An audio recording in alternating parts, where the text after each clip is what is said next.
tuloy na nga ang plano nga ni Makmak. Ang dahil sa kanyang lola na nagkuha ngang kumbinsin ang kanyang asawa na si Domeng para tulungan ang kanilang apo na mag-training. Noong una ay binaliwala ni Domeng at pinaasa lamang itong si Makmak. Nagising siya ng maagang maaga para lamang puntahan ang kanyang lolo dahil nangako ito sa kanya na tuturuan siya at ititraining siya. Subalit na disappoint lamang si Makmak sapagkat naratan niya nakahiga pa lang ang kanyang lolo at hindi pa ito nakahanda. Dahil doon, umuwi si Makmak na bigo.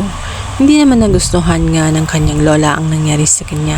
Kaya naman agad niyang sinugod ang kanyang asawa at sinabing siya ay walang kwentang lolo dahil nga sa hindi niya magawa na suportahan ang kanyang apo na si Makmak dahil ang kanyang oras ay naubos lamang sa alak at sinisira lamang niya ang kanyang katawan instead na bigyan at laanan ng panahon itong si Makmak dahil naniniwala kasi itong kanyang lola na talagang may potential ang kanyang apo na si Makmak kaya nararapat lamang na suportahan ito ng kanyang lolo dahil alam nito na may kakayahan ito sa pagdati nga itong naging boksingero. Naunan ay nakumbinsi din niya ang kanyang asawa kaya naman nagulat na lang amang itong si Makmak sapagkat habang abala siya sa pagtutraining ng kanyang sarili ay bigla na lamang darating ang kanyang lolo kung saan subukan nga siyang suyuin na handa na siyang tumulong para kay Makmak.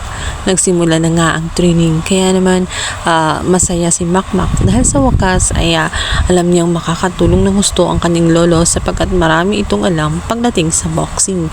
Nung una ay hindi maunawaan ni Makmak ang naturang training na ginamit nga nitong si Domeng dahil ito'y kakaiba. Subalit nais niyang magtagumpay kaya naman hindi na siya nagreklamo pa at sinundan na nga ang utos ng kanyang lolo.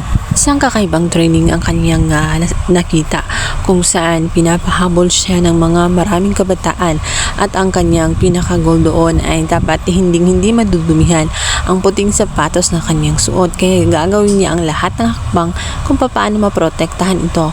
Ilang beses siyang nag-try subalit nagawa pa rin siyang matalo ng naturang mga bata na.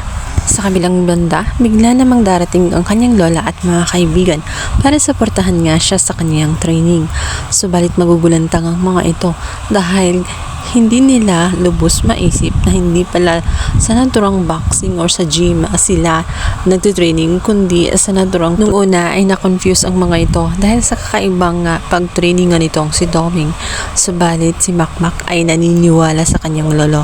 Alam niya ang malaki ang maitutulong nito para maging mas malakas siya bilang boksingero kaya naman hindi na nga siya nagreklamo at kailangan niyang tapusin ang kanyang naumpisihan.